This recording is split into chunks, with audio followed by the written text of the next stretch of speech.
कामिल। क्या तुम मेरा एक काम कर सकते हो? तुम्हारा क्या ख्याल है अब तक मैं इसके अलावा क्या कर रहा हूँ? सालार ने पूछा। दूसरी तरफ कुछ देर खामोशी रही, फिर उसने कहा, क्या तुम लाहौर जाकर जलाल से मिल सकते हो? सालार ने एक लम्हे के लिए अपनी आंखें बंद की। किस लिए? उसे इमामा की आवाज बहुत भारी लग रही थी, यूं जैसे उसे फ्लू था। फिर अचानक उसको ख्याल आया कि वो यकीनन रोती रही होगी। ये उसी का असर है। तुम मेरी तरफ से उसे रिक्वेस्ट करो कि वो मुझसे शादी कर ले, हमेशा के लिए नहीं तो कुछ दिनों के लिए ही। मैं इस घर से निकलना चाहती हूँ। मैं किसी और की मदद के बगैर यहाँ से नहीं निकल सकती। बस वो मुझसे निकाह कर ले। तुम्हारा तो उससे फोन पर राब्ता है, तो फिर तुम ये सब खुद उसे फोन पर क्यों नहीं कह देती? सालार ने चिप्स खाते हुए बड़े इत्मीनान से उसे मशवरा दिया। मैं कह चुकी हूँ। उसे इमामा की आवाज पहले से ज्यादा फिराई भी लगी। फिर उसने इनकार कर दिया। Very sad. सालार ने अफसोस का इजहार किया। ये तो वन साइड लव अफेयर हुआ। उसने कुछ तजस्सुस के आलम में पूछा। नहीं। तो फिर उसने इनकार क्यों कर दिया? तुम ये जानकर क्या करोगे? वो कुछ चिढ़कर बोली। सालार ने एक और चिप्स अपने मुंह में डाला। मेरे वहां जाकर उससे बात करने से क्या होगा? बेहतर है तुम ही दोबारा उससे बात कर लो। वो मुझसे बात नहीं कर रहा। वो फोन नहीं उठाता। हॉस्पिटल में भी कोई उसे फोन पर नहीं बुला रहा। वो जानबूझकर कतरा रहा है। इमामा ने कहा। तो फिर तुम उसके पीछे क्यों पड़ी हो? जाने दो उसे। वो तुमसे मोहब्बत नहीं करता। तुम ये सब कुछ नहीं समझ सकते। तुम सिर्फ मेरी मदद करो। एक बार जाकर उसे मेरी सूरत हाल के बारे में बताओ। वो मुझसे इस तरह नहीं कर सकता। और अगर उसने मुझसे बात करने से इनकार कर दिया तो फिर भी तुम उससे बात करना। शायद कोई सूरत निकल आए, मेरा मसला हल हो जाए। सालार के चेहरे पर एक मुस्कुराहट नमूदार हुई। उसे इमामा के हाल पर हंसी आ रही थी। फोन बंद करने के बाद चिप्स खाते हुए भी वो इस सारे मामले के बारे में सोचता रहा। हर गुजरते दिन के साथ वो इस सारे मामले में ज्यादा से ज्यादा इन्वॉल्व होता जा रहा था।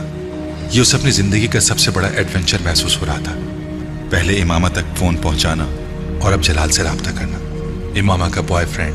उसने चिप्स खाते हुए जेरे लब दोहराया। इमामा ने उसे उसके हॉस्पिटल और घर के तमाम कवायद से आगाह कर दिया था और अब वो सोच रहा था कि उसे जलालुन नसर से मिलकर क्या कहना है।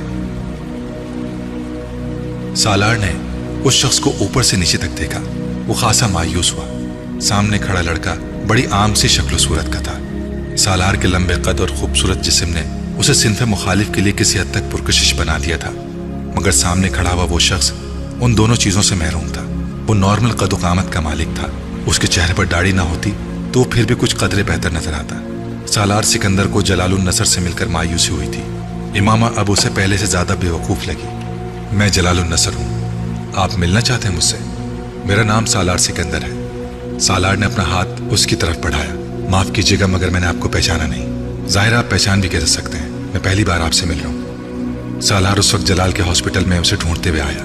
चंद लोगों से उसके बारे में दरियाफ्त करने पर वो उसके पास पहुंच गया था। उस वक्त ड्यूटी रूम के बाहर खड़े थे। कहीं बैठकर बात कर सकते हैं? जलाल अब कुछ हैरान नजर आया। बैठकर? मगर किस सिलसिले में? इमामा के सिलसिले में। जलाल के चेहरे का रंग बदल गया। आप कौन हैं? मैं उसका दोस्त हूं। जलाल के चेहरे का रंग एक बार फिर बदल गया। वो चुपचाप एक तरफ चलने लगा। सालार उसके साथ था। पार्किंग में मेरी गाड़ी खड़ी है, वहां चलते हैं, सालार ने कहा। गाड़ी तक पहुंचने और उसके अंदर बैठने तक दोनों के दरमियान कोई बात नहीं हुई। मैं इस्लामाबाद से आया हूं, सालार ने कहना शुरू किया। इमामा चाहती है कि मैं आपसे बात करूं। इमामा ने कभी मुझसे आपका जिक्र नहीं किया। जलाल ने कुछ अजीब से अंदाज में कहा। आप इमामा को कब से जानते हैं? तकरीबन बचपन से।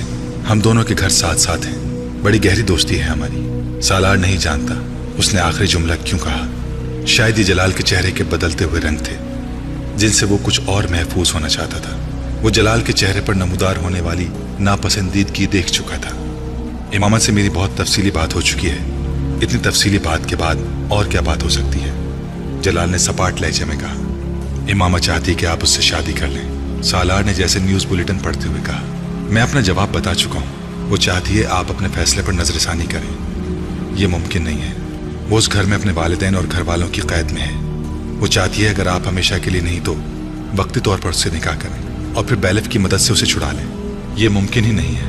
वो उनकी कैद में है तो निकाह हो ही कैसे सकता है? फोन पर? नहीं, मैं इतना बड़ा रिस्क नहीं ले सकता। मैं ऐसे मामलात में इन्वॉल्व होना ही नहीं चाहता, जलाल ने कहा। मेरे वालिदैन मुझे उससे शादी की इजाजत नहीं देंगे और फिर वो इमामा को कबूल करने पर भी तैयार नहीं है। जलाल की नजरें अब सालार के बालों की पौनी पर जमी हुई थी। यकीनन सालार की तरह उसने भी उसे नापसंदीदा करार दिया होगा। उसने कहा कि आप वक्ती तौर पर उससे सिर्फ निकाह कर लें ताकि वो अपने घर से निकल सके, बाद में आप चाहें तो उसे तलाक दे दें। मैंने कहा मैं उसकी मदद नहीं कर सकता, और फिर इस तरह के मामलात आप खुद उससे शादी क्यों नहीं कर लेते? अगर वक्ती शादी की बात है तो आप कर लें, आखिर आप उसके दोस्त हैं। जलाल ने कुछ चुभते हुए अंदाज में सालार से कहा, आप इस्लामाबाद से लाहौर उसकी मदद के लिए आ सकते हैं तो फिर ये काम भी कर सकते हैं। उसने मुझसे शादी का नहीं कहा, इसलिए मैंने इस बारे में नहीं सोचा। सालार ने कंधे झटकाते हुए बेतासुर लहजे में कहा, वैसे भी वो आपसे मोहब्बत करती है, मुझसे नहीं। मगर आर्जी शादी या निकाह में तो मोहब्बत का होना जरूरी नहीं, बाद में आप भी उसे तलाक दे दें। जलाल ने मसले का हल निकाल लिया था। आपका मशवरा उसे पहुंचा दूंगा, सालार ने संजीदगी से कहा, और अगर ये मुमकिन नहीं है तो फिर इमामा से कहें कि वो कोई और तरीका अपनाए, बल्कि आप किसी न्यूज़पेपर के ऑफिस चले जाएं और उन्हें इमामा के बारे में बताएं कि किस तरह उसके खानदान ने उसे जबरदस्ती कैद कर रखा है। जब मीडिया इस मामले को हाईलाइट करेगा तो वो खुद ही इमामा को छोड़ने पर मजबूर हो जाएंगे, या फिर आप पुलिस को इस मामले की इत्तला दें। सालार को हैरानी हुई, जलाल की तजवीज़ पूरी नहीं थी। वाकई इमामा इस बारे में क्यों नहीं सोच रही थी? ये रास्ता ज़्यादा महफूज था।